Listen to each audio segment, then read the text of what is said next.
Hello dear student, welcome back to my channel জিলেট Shubhajit academy. এবার যে প্যাটার্ন নেক্সট চেঞ্জ করেছে আমাদের জিলেটের এক্সামে, তো প্যাটার্ন যখন চেঞ্জ করেছে প্রিপারেশন তো দরকার, প্রিপারেশন করতে হবে, পড়াতে হবে। আর কিছুক্ষণ আগেই আমি ভিডিও ছেড়েছিলাম, সেখানে প্যাটার্নের ডিসকাশন ডিটেলস অ্যানালাইসিস আছে, ওর ভিডিও ডিসক্রিপশানে পেয়ে যাবে। তো ওই ভিডিওটা দেখার পর পড়াশোনা ছেড়ে দিলে তো হবে না, ভাবলে তো হবে না। একটা কথা আছে, স্টপ থিঙ্কিং জাস্ট ডু। তো আমাদের আজকের যে পার্টটা আছে, আমরা আজকে কেমিস্ট্রি নিয়ে ডিসকাস করব, কারণ কেমিস্ট্রি আমার একটা টপিক যেটা ইঞ্জিনিয়ারিং স্টুডেন্টের একদমই ভালো লাগে না। তো যেটা হার্ড টপিক সেটা নিয়ে আগে ডিসকাস করা ভালো, সো দ্যাট কনফিডেন্ট যেন নিচে না নেমে যায়। 25 মার্কস আছে, একদম ছেড়ে দিলে চলবে না। অ্যাটমিক স্ট্রাকচারে আমরা একটু ডিটেলস অ্যানালাইসিস করব। প্রথম থেকেই শুরু করব ক্যাথোড রে টিউব থেকে, তারপরে ধীরে ধীরে বোর্ডস মডেলে ঢুকবো। সিলেবাস বোর্ডস মডেল থেকে স্টার্ট হচ্ছে, বাট আমরা 10 মিনিট এক্সট্রা নিতেই পারি যাতে বেসিক জায়গাটা ফিক্স থাকে, কারণ কেমিস্ট্রি তো অনেকটাই জার্নি আছে আর প্রত্যেকটা চ্যাপ্টার লিঙ্ক আপ থাকে। 5-10 মিনিট আমাদের কিছু বেস তৈরি করতে হবে। সেই বেসের নাম হচ্ছে cathode ray tube Thomson plan pudding model. এবার ক্যাথোড রে টিউব আমাদের ফার্স্ট টাইম ইলেকট্রন ডিসকভারি হয়েছিল, ওটা ক্যাথোড রে টিউবেই হয়েছিল। ক্যাথোড রে টিউব ব্যাপারটা কি,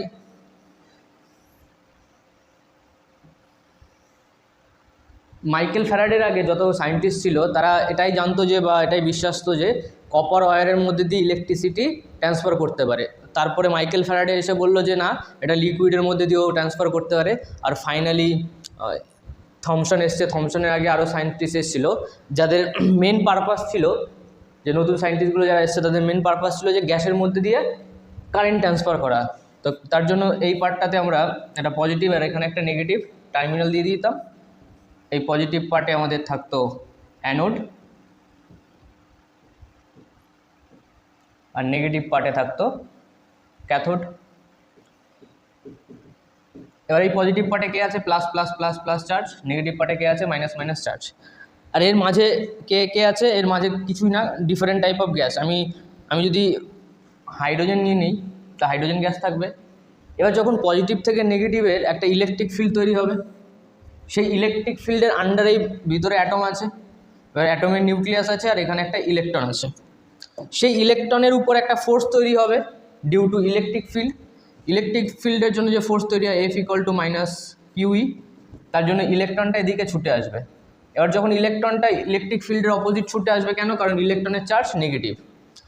এবার এই যে ফ্লো আসছে, ইলেকট্রন ছুটে ছুটে আসছে, সেই ইলেকট্রনের ছোটাটাকেই ক্যাথোড রে টিউবে দেখা যাচ্ছিল যে কোনো একটা রে দিক থেকে এদিকে আসছে। তখন কেউ জানতো না ইলেকট্রন না কি। তো ইলেকট্রন ছুটছে আর আসছে ক্যাথোড থেকে, তো তার জন্য নাম দিয়ে দিল ক্যাথোড রে টিউব। ক্যাথোড রেটা কি, ইলেকট্রনের ফ্লো।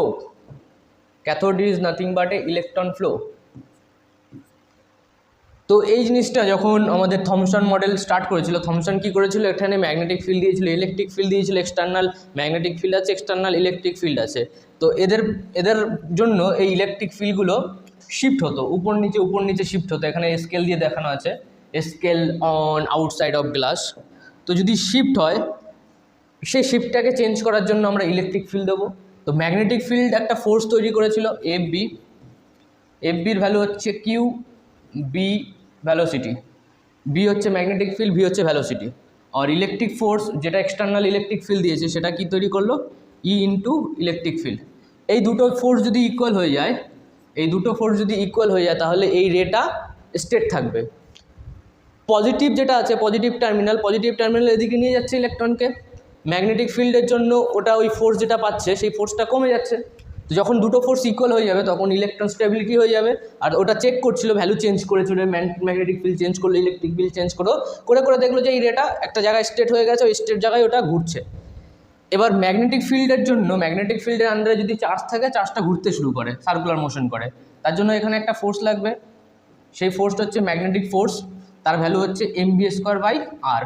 এই যে সার্কুলার মোশন হচ্ছে, এই সার্কুলার মোশন সেন্ট্রিফিউগাল ফোর্স হচ্ছে mv²/r। এই mv²/rটাকে ব্যালেন্স করবে কে, ম্যাগনেটিক ফোর্স। তার মানে আমি এখানে কি লিখতে পারি, Q B V = mv²/r। V কেটে দিল, তো mv/r = EB। আর সিমিলারলি এই দুটো force, electrostatics force and magnetic force equal, না হলে ওটাকে স্টাডি স্টেটে বা স্টেট করা যাবে না যদি ফোর্স দুটো নেট ফোর্স 0 না হয়। এটা হচ্ছে EE আর এটা হচ্ছে EBV। EE কেটে গেল। Electric field = magnetic field into velocity, তাহলে ম্যাগনেটিক ফিল্ড = E/ভ্যালোসিটি। তো magnetic field = E, into E by velocity.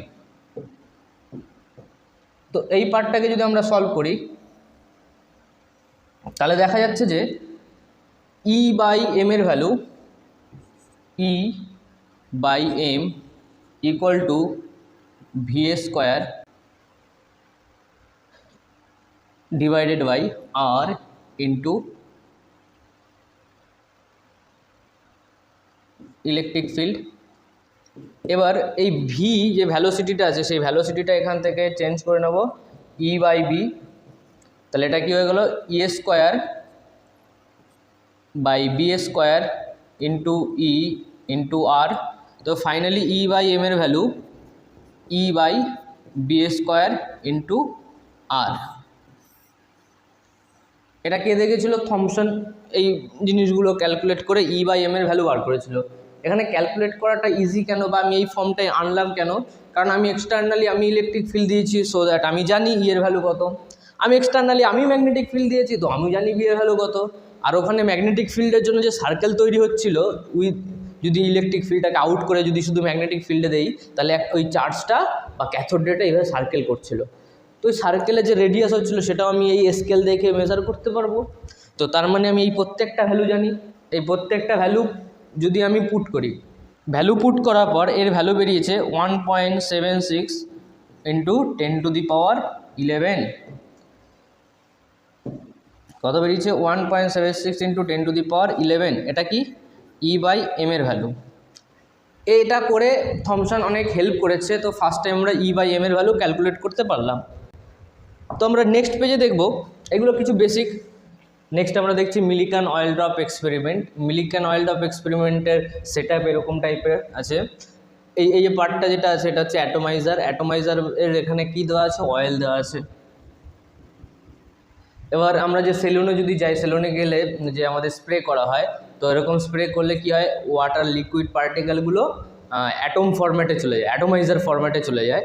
চলে গেলে কি হবে? ওইগুলো একটা গ্যাস মলিকুলের মতো সিঙ্গেল পার্টিকেলের মতো কাজ করে।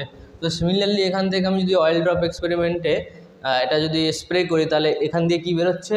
Oil spread in fine droplet, খুব সরু সরু ছোট্ট ড্রপলেট পড়ছে।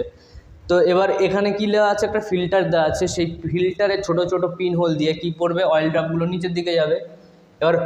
এবার অয়েল ড্রপগুলো যখন নিচের দিকে নামছে, এগুলোকে এক একটা অয়েল ড্রপ। তো আমরা অয়েল ড্রপে এখানে কি করেছি? এক্সরে পাস করেছি। যে এক্সরে পাস করার কাজ কি হবে? এটা ধরে নাও অয়েল ড্রপ। এবার এই অয়েল ড্রপের যদি আমি আরও ভিতরে দেখি, তো এই অয়েল ড্রপে ইলেকট্রন থাকবে। এবার এই ইলেকট্রন যেটা আছে সেই ইলেকট্রনটা in presence of X ray এই ইলেকট্রনটা বেরিয়ে যাবে। ইলেকট্রনটা বেরিয়ে গেলে যে অ্যাটমটা পড়ে থাকবে সেটা হচ্ছে প্লাস, আর ইলেকট্রন মাইনাস বেরিয়ে গেল। এবার অয়েল ড্রপ এক্সপেরিমেন্টের এই যে পার্টিকেলগুলো তৈরি হচ্ছে অ্যাটোমাইজারের জন্য, এই পার্টিকেলগুলো এখান দিয়ে নিচ দিয়ে পড়বে। আর এখান দিয়ে কী পাস করেছি? আমি এক্সরে পাস করেছি। এক্সরে যখনই পাস করব, এটা যদি অয়েল ড্রপ থাকে, তো এই অয়েল ড্রপ থেকে একটা ইলেকট্রন বেরিয়ে গেল, আর থাকলো কি পড়ে? পজিটিভ। ওকে, এবার এই অয়েল ড্রপটার যদি পজিটিভ চার্জ হয়, ইলেকট্রিক ফিল্ড নিচ থেকে উপরের দিকে, তার মানে এর উপরে ফোর্স লাগবে। তার মানে এই ড্রপলেটের উপরে ফোর্স লাগছে। একটা হচ্ছে ওর নিজের weight, mass of oil drop into G. আর উপরের দিকে কি পড়ছে? উপর দিকে পড়ছে আমার কিউ ইন্টু ইলেকট্রিক ফিল্ড। এবার এই চার্জটা ধরে নিলাম কিউ, এটা ইলেকট্রন যাওয়ার জন্য। তাহলে আমরা কি ইউজ করতে পারি? Q E equal to M naught into G. তাহলে এই কিউ এর ভ্যালু কত হচ্ছে? M naught into G by electric field. এবার আমি নিজে এই ভ্যালুগুলো জানি, ইলেকট্রিক ফিল্ড আমি জানি। তো ইলেকট্রিক ফিল্ড আমি জানার জন্য এটা আমি ক্যালকুলেট করে নিতে পারি, কারণ ইলেকট্রিক ফিল্ডটা এক্সটার্নালি আমি দিয়েছি। এম নট যেটা হচ্ছে অ্যাটম, এই যে মাস রয়েছে, মাস অয়েল ড্রপ একটা স্প্রেতে, একটা স্প্রেতে মাস কত সেটা আমি আলাদাভাবে এক্সপেরিমেন্ট করে ক্যালকুলেশন করতেই পারি। আর জি তো আমি জানি। তো এই ভ্যালুগুলো ক্যালকুলেট করার পর মিলিকান ক্যালকুলেট করেছিল, তো দেখেছিল এর ভ্যালুগুলো 1.6 ইন্টু 10⁻19 ইন্টিজার মাল্টিপ্লিকেশন আসছে। ইন্টিজার মাল্টিপ্লিকেশন আসছে মানে কোনো একটা অয়েল ড্রপে দেখলো যে এর ভ্যালু 1.6 ইন্টু 10⁻19, ধরেন কিউ ওয়ানের ভ্যালু দেখলো 1.6 ইন্টু 10⁻19। অন্য একটা জিনিসের ভ্যালু চেক করে দেখলো 3.2 2 × 10⁻⁻19 যতগুলোই দেখবে ও কী হবে মাল্টিপ্লিকেশন। ও যখন এক্সপেরিমেন্টালি দেখছিল ওই চার্জগুলোর ভ্যালু দেখছে, ক্যালকুলেট করার পর দেখছে 6.4 × 10⁻⁻19। এর মানে একটা ইলেকট্রনের চার্জ যদি আমি এটা দিয়ে দিই, মানে প্রত্যেকটা মাল্টিপ্লিকেশন অফ লোয়েস্ট চার্জ, মানে এর থেকে কম চার্জ নেই, তার জন্য এখানে ইন্টিজার n দেওয়া আছে। আর n এর ভ্যালু কী হতে পারে, n = 1 2 3 4, তার মানে স্মলেস্ট চার্জ কত, স্মলেস্ট চার্জ এটাই, স্মলেস্ট চার্জ হচ্ছে ইলেকট্রনের ভ্যালু 1.6 × 10⁻⁻19 কুলম্ব। এবার আমি যদি লেফট পেজে দেখি, এর আগের পেজে দেখি, যেটা আমাদের থমসন বলে দিয়েছিল, সে কী বলে দিয়েছিল E/m এর ভ্যালু 1.76 × 10⁻11। তো আর এখান থেকে এর ভ্যালু পেলাম। তো মাস = আমরা কি লিখতে পারি E/m, এর ভ্যালু কত 1.6 × 10⁻19 ডিভাইডেড বাই E/m এর ভ্যালু পড়ো 1.76 × 10⁻11, এর ভ্যালু অলমোস্ট আসবে 9.1 × 10⁻31 kg। এখান থেকে কি পেলাম, মাস অফ ইলেকট্রন পেলাম। এটা উপরে গেলে 31ই আসবে, কারণ 19 + 11 20 আসছে, আর এটা একটু ক্যালকুলেট করে 0.9 আসবে, ওটাকে একটা 10 ওদিকে নিয়ে নেবো। 0.9 এর একটু বড় আসবে, মানে 1-এর থেকে ছোটো, 0.9-এর কাছাকাছি আসবে, ওটাকে 9.1 × 10⁻31 লিখতে পারি। তো এখান থেকে আমি দুটো জিনিস পেলাম, একটা হচ্ছে ইলেকট্রনের চার্জের ভ্যালু কত, আর 2 নম্বর হচ্ছে ইলেকট্রনের মাস কত। তো প্রিভিয়াসলি যে পার্টগুলো আমি পড়েছি সেখান থেকে আমি কি পেলাম, mass of electron 9.1 × 10⁻31 kg, mass of charge of electron 1.6 × 10⁻19 coulomb. এবার এই যে চার্জটা বেরিয়েছে, ইলেকট্রনের চার্জ আর প্রোটনের চার্জ সেম হয় 10⁻19 কুলম্ব। এইগুলো হতে হতে তারপরে প্রোটনের ইনভেনশন হয়েছে, প্রোটনের ডিসকভারি, নিউটনের ডিসকভারি, ওটা বিগ স্টোরি, যেটা আমাদের সিলেবাসের মধ্যে নেই। তো আমরা কি জানবো, আমরা কি করতে হবে, আমাদের এরপর যেতে হবে আমাদের বোরস মডেলে, যেটা সিলেবাসে ভালো মতো আছে। এবার বোরস মডেলে যাওয়ার আগে, বোর মডেল ডিসকাস করার আগে একটা স্টোরি বলে নেই। স্টোরিটা কীরকম,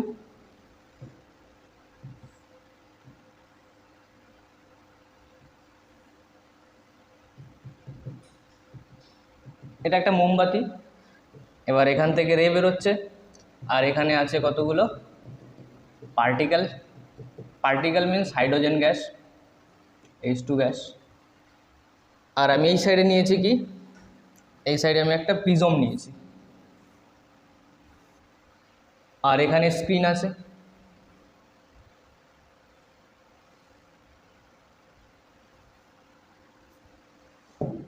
এবার এখান থেকে যে লাইটটা গেল, সেই লাইটটা কি করবে, হাইড্রোজেনকে এক্সাইটেড করবে। এটা হচ্ছে হাইড্রোজেনের প্রোটন, এটা হচ্ছে হাইড্রোজেনের প্রোটন, আর এখানে কি আছে, হাইড্রোজেনের ইলেকট্রন। এবার যদি এক্সাইটেড করে ডিউ টু হায়ার এনার্জি, একটা এনার্জি পেলো ইলেকট্রন, এনার্জিটা পেলো কোথার থেকে, লাইট থেকে, তাহলে ইলেকট্রনটা চলে গেল কোথায়, আউটার অরবিটে, উপরের অরবিটে চলে গেল।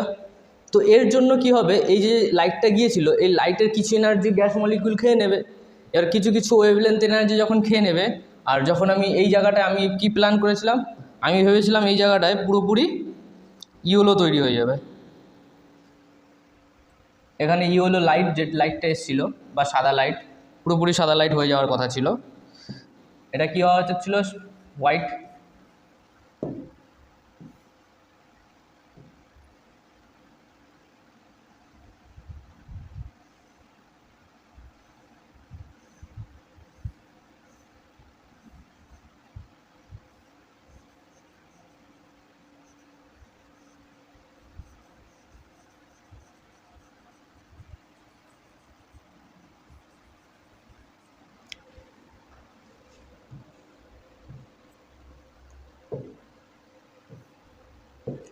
এই হোয়াইট লাইটটা হাইড্রোজেন গ্যাসকে এক্সাইটেড করেছিল, আর হাইড্রোজেনের ইলেকট্রনগুলো কিছু ইলেকট্রনের এনার্জি নিয়েছিল, আর নিজে ইলেকট্রন চলে গিয়েছিলো হায়ার এক্সাইটেড স্টেটে। এই হায়ার এক্সাইটেড স্টেটে যাওয়ার পর কিছু এনার্জি কমে গেল, সেই এনার্জি প্রিজম থেকে রিফ্র্যাকশন হওয়ার পর হোয়াইট কালার পুরোপুরি আসা উচিত ছিল, যদি না হাইড্রোজেন ইলেকট্রনের এনার্জি নিত তাহলে পুরো হোয়াইটই আসতো। এবার ইলেকট্রন যেহেতু এনার্জি নিচ্ছে, তার জন্য কিছু পোর্শনে কী হয়ে গেল, ব্ল্যাক কালার চলে এলো। Black colour means absorption, black colour means absorption, ওখানে এনার্জিটা খেয়ে নিয়েছে। এরকম কতগুলো এনার্জি পেলাম। এই স্পেকট্রামটাকে বলা হয় অ্যাবজর্পশন স্পেকট্রাম। Absorption spectrum. এবার ইলেকট্রনটা যখন এবার লাইট অফ করে দিয়েছি, আমি মোমবাতির লাইট অফ করে দিয়েছি, মোমবাতি নেই এখন। তাহলে এবার গ্যাস পার্টিকেলগুলো কী হবে? মোমবাতি নেই, তখন গ্যাস পার্টিকেল যেহেতু সাদা লাইট নেই, তাহলে গ্যাস পার্টিকেলগুলোর যে ইলেকট্রনগুলো আউটার অরবিটে গিয়েছিল সেই ইলেকট্রনগুলো এবার নামতে শুরু করবে। এবার ইলেকট্রনগুলো যদি নামতে শুরু করে, ধরে নিলাম n = 3 গেছে, তো এই ইলেকট্রনটা যখন নামবে তখন এর কাছে অনেকগুলো অপশান আছে। ফার্স্ট অফ অল এইখান থেকে ডাইরেক্ট এখানে আসতে পারে, অথবা ডাইরেক্ট এখানে আসতে পারে, অথবা এখানে এসে একটু ওয়েট করলো, তারপর আবার এখান থেকে এখানে আসলো। তাহলে এখানে কতগুলো চান্স হলো? 3টে চান্স হলো। তিনটে রে তৈরি হলো। মানে ইলেকট্রন যদি গ্রাউন্ড স্টেট থেকে n = 3 যায়, তাহলে এখানে আসবে কতগুলো স্পেকট্রাম? 3টে। এই যে স্পেকট্রামগুলো হলো, এই স্পেকট্রামগুলোকে বলা হয় emission spectrum. Emission spectrum means যেই কালার যেই জায়গাগুলোতে ব্ল্যাক হয়েছিল সেই জায়গাগুলোতে এখন রঙিন হয়ে যাবে। যেই জায়গাগুলোতে ব্ল্যাক হয়েছিল সেই জায়গাগুলো এখন কী হয়ে যাবে?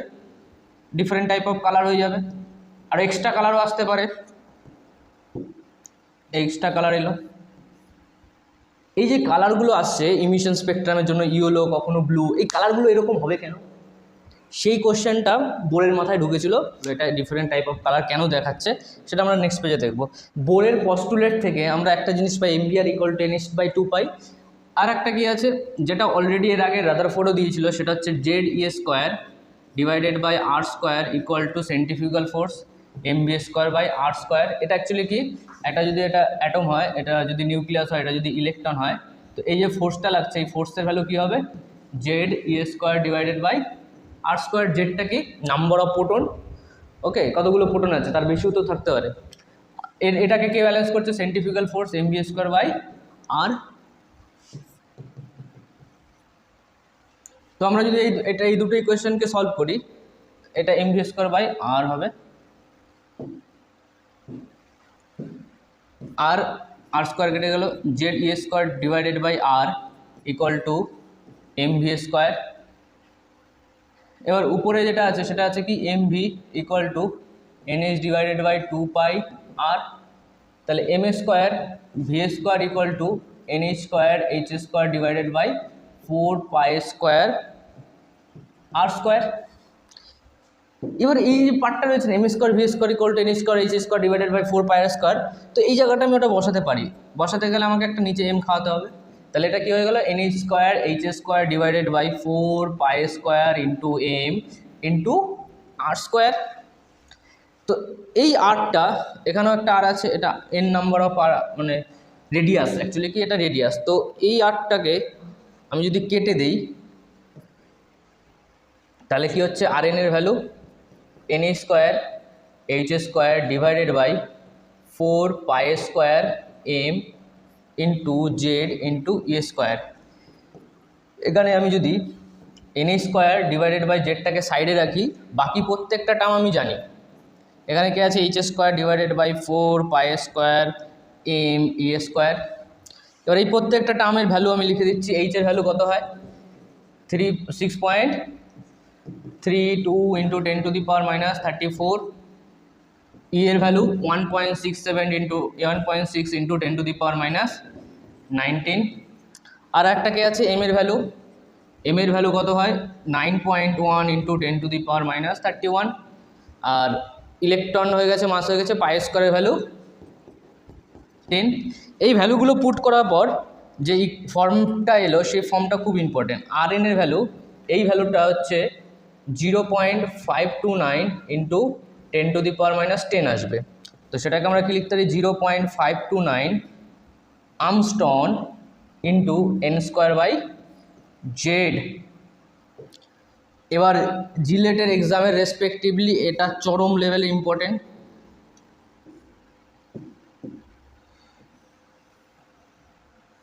এখান থেকে কোশ্চেন আসবে, এই বলে দিলাম। এখান থেকে কোশ্চেন আসার চান্স অনেকটাই বেশি। এবার এই এই যে পার্টগুলো আছে, যেই জায়গাগুলো ব্লক করছি, এটা প্রুফটা তো দরকার নেই, বাট এই পার্টটা যেন মনে থাকে।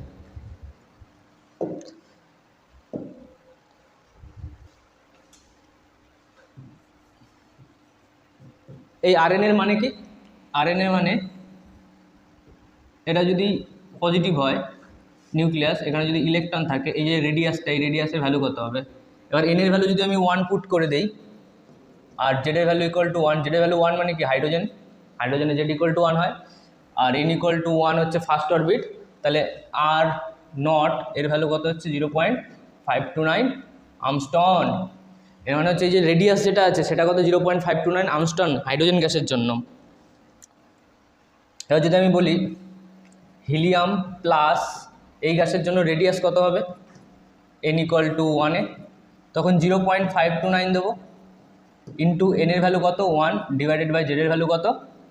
জেড এর ভ্যালু হচ্ছে 2। এবার এটা এই রেডিয়াসটা কমে যায় কেন? হিলিয়ামের রেডিয়াস কমে যায়, আমরা যদি লেফট টু রাইটে যাই রেডিয়াস কমে যায়, এর জন্য। এর হাফ হয়ে গেল 0.529, হাফ হয়ে গেল 0.2645 আমস্টন। এবার যদি আমাকে লিথিয়াম প্লাস টু জিজ্ঞেস করে আর এন ইকুয়াল টু 2-তে রেডিয়াস জিজ্ঞেস করে, তাহলে কত হবে? তাহলে আর 2 এন ইকুয়াল টু 2 দেওয়া আছে, লিথিয়ামের জন্য 0.529 4 ডিভাইডেড বাই এন স্কোয়ারের ভ্যালু 4, আর জেডের ভ্যালু কত? লিথিয়ামে 3, তাই এটা ক্যালকুলেট করে যা আসবে। তো আমরা এবার নেক্সট কি দেখব? নেক্সট আমরা বার করব ভ্যালোসিটি। নেক্সট আমাদের কাজ হচ্ছে velocity of electron. Velocity of electron বলে তো ভ্যালোসিটি অফ ইলেকট্রন মানে এই যে ইলেকট্রনটা ছুটবে কত ভ্যালোসিটিতে ছুটবে সেটা আমাদের বার করার মেন পারপাস। আমরা আগে দেখেছি mvr ইকুয়াল টু nh/2π, আর এখান থেকে v এর ভ্যালু কী হচ্ছে? nh/2π into m into rn। তো v equal to nh divided by 2π into m, আর এর ভ্যালু কত? 0.529 angstrom into N square by Z. N কেটে গেল, উপরে জেড চলে গেল, ডিভাইডেড বাই এন হয়ে গেল, আর বাকি যে ভ্যালুগুলো সবকটা ভ্যালু আমরা ক্যালকুলেট করতে পারি তার ভ্যালু বেরোবে 2.18 ইন্টু 10⁶। এই যে ভ্যালোসিটিটা আসছে, এই ভ্যালোসিটিটা কার ভ্যালোসিটি? এই ভ্যালোসিটিটা হচ্ছে ইলেকট্রনের ভ্যালোসিটি যখন ইলেকট্রন ফার্স্ট অরবিটে ছোটাছুটি করে, এই ইলেকট্রন রোটেট করছে, এত ভ্যালোসিটিতে ছোটাছুটি করে। এই ভ্যালোসিটিটা c/137 এর equal. Velocity of electron in first orbit equal to c/137 অথবা 2.18। এটা একটা কনস্ট্যান্ট টাইপের, বাট এক্সামে যখন কোশ্চেন আসবে তখন ভ্যালু বাকিগুলো দিয়ে দেবে। বলে দিল velocity of helium plus divided by velocity of hydrogen. এবার হিলিয়াম যেটা বলেছে এখানে কত দিয়েছে? এন এর ভ্যালু 2, এখানে এন এর ভ্যালু 3 দিয়েছে, তাহলে এর ভ্যালু বার করো। ভিডিওটা পজ করে ভ্যালু বার করো। তো এন ইকুয়াল টু 2 যদি আমি হিলিয়ামে দেখি, তো হিলিয়ামের জন্য জেড বাই এন মানে Z helium divided by Z hydrogen, আর হচ্ছে এন এর ভ্যালু কী হচ্ছে? নিচে চলে যাচ্ছে, এন হিলিয়াম এন হাইড্রোজেন। এর ভ্যালু কত আসবে? জেড হিলিয়ামের ভ্যালু 2/1, এন হাইড্রোজেনের ভ্যালু কত আছে? এন হাইড্রোজেন কত? 3, আর এন হিলিয়াম কত?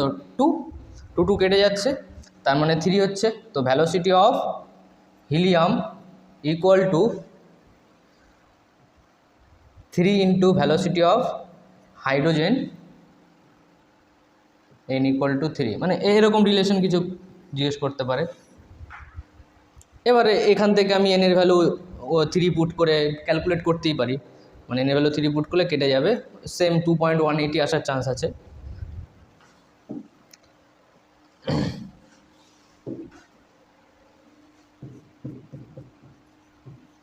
নেক্সট আমরা কি করব? এনার্জি অফ ইলেকট্রন বার করব। এনার্জি, ইলেকট্রন এনার্জি দুটো হবে, এক হচ্ছে কাইনেটিক এনার্জি প্লাস হচ্ছে পোটেনশিয়াল এনার্জি। কাইনেটিক এনার্জি কি হয়? হাফ অফ mv² হয়। Potential energy actually Z e² by R equal to potential energy আমরা কি লিখি, Z E square by R লিখি, আর এখানে একটা মাইনাস থাকে। ওকে, এটা সিম্পল, আমরা কে কিউ স্কোয়ার বাই যেরকম আর লিখি, তো জেড ই স্কোয়ার বাই একটা কে রাখলেও রাখা যায়,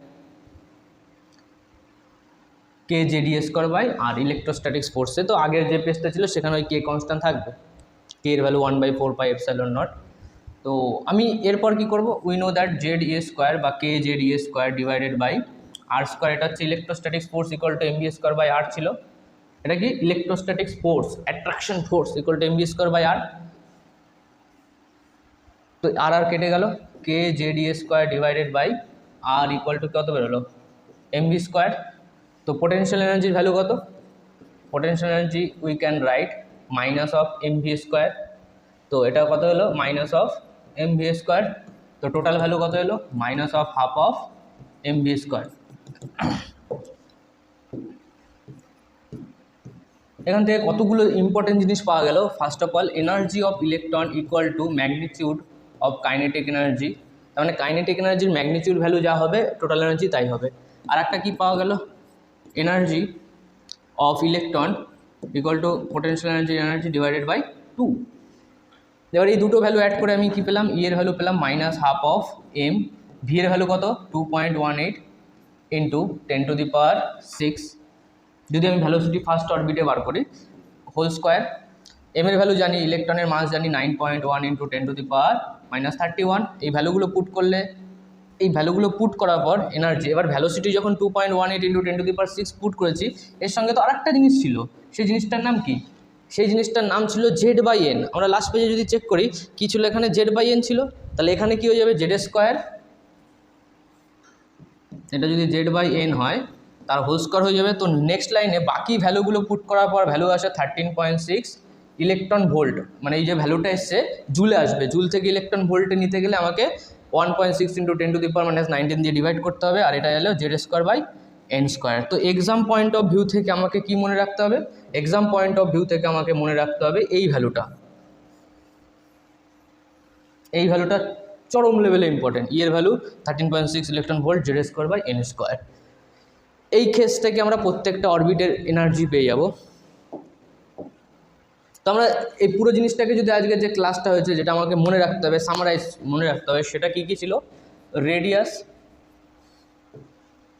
রেডিয়াসের ভ্যালু মনে রাখতে হবে, আর এন এর value 0.529 armstrong into N square by Z, এই ফর্মুলা বোরস মডেলের important. Number 2, velocity Vn equal to 2.18 into 10⁶ Z by N, এটাও ইম্পর্টেন্ট।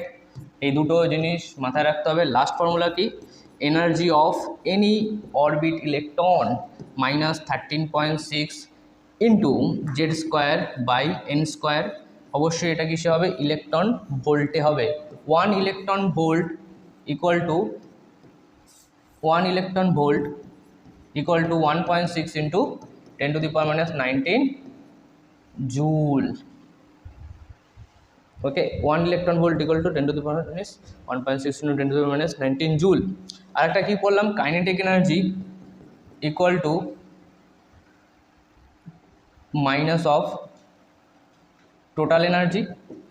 আর একটা কী ছিল, total energy equal to potential energy by 2। এই যতগুলো রিলেশন আছে এই প্রত্যেকটা জিনিস আমাদের মনে রাখতে হবেই হবে, এর কোনো মাপ নেই, এই ফর্মুলা ছাড়া বোরস মডেলের কোশ্চেন করা যাবে না। আমি লাস্ট একটা কোশ্চেন দিয়ে আজকের লেকচারটাকে শেষ করতে চাইছি। আজকের যে লেকচারের লাস্ট কোশ্চেন সেটা হচ্ছে n ইকুয়াল টু 2 আর z ইকুয়াল টু 1, তাহলে ই অফ এনার্জি কত হবে, n এর ভ্যালু 2 দিয়ে দিয়েছি, তাহলে এটা কত হচ্ছে মাইনাস 13.6 ইন্টু n এর ভ্যালু কত 4 n স্কোয়ার, আর উপরে z এর ভ্যালু 1 স্কোয়ার, তার মানে এর ভ্যালু আসছে 13 মানে 3.4 ইলেকট্রন ভোল্ট। এর মানে সেকেন্ড অরবিটে, এটা যে ফার্স্ট অরবিটের এনার্জি, সেকেন্ড অরবিটে কত হচ্ছে মাইনাস 3.4 ইলেকট্রন ভোল্ট, আর এটা কত ছিল মাইনাস 13.6 ইলেকট্রন ভোল্ট। এরকম করতে করতে আমরা যত বাইরের দিকে যাব যেতে যেতে যেতে যেতে যেতে যেতে একটা ইনফাইনাইট একটা অরবিট পাবো, সেই অরবিটে এনার্জি ভ্যালু কত হয়ে যায়? 0 ইলেকট্রন ভোল্ট। তার মানে ইলেকট্রন যখন বাইরে থেকে ভিতরের দিকে আসে, এরকম এরকম করে করে করে করে করে গ্রাউন্ড স্টেটে আসে, তখন ওকে কী করতে হয়? এনার্জিটাকে বাইরে রেডিয়েট করতে হয়। তো যত ভিতরে আসবে তত স্টেবিলিটি বাড়বে। বুঝলে? আজকের লেকচার এখানেই থাক। আমরা বোরস মডেলের 70% করে নিয়েছি। বোরস মডেলের আরও যে 30% আছে সেটা নাম্বার অফ স্পেকট্রাম কত হবে, ওয়েভলেন্থ কত হবে, বালমার সিরিজ, ওই সিরিজগুলো পার্টটা আছে। তো ওটা করলে মোটামুটি বোরস মডেল শেষ আছে। তো তারপরে আমি ফার্দার ডিটেলস ডিসকাশন করব।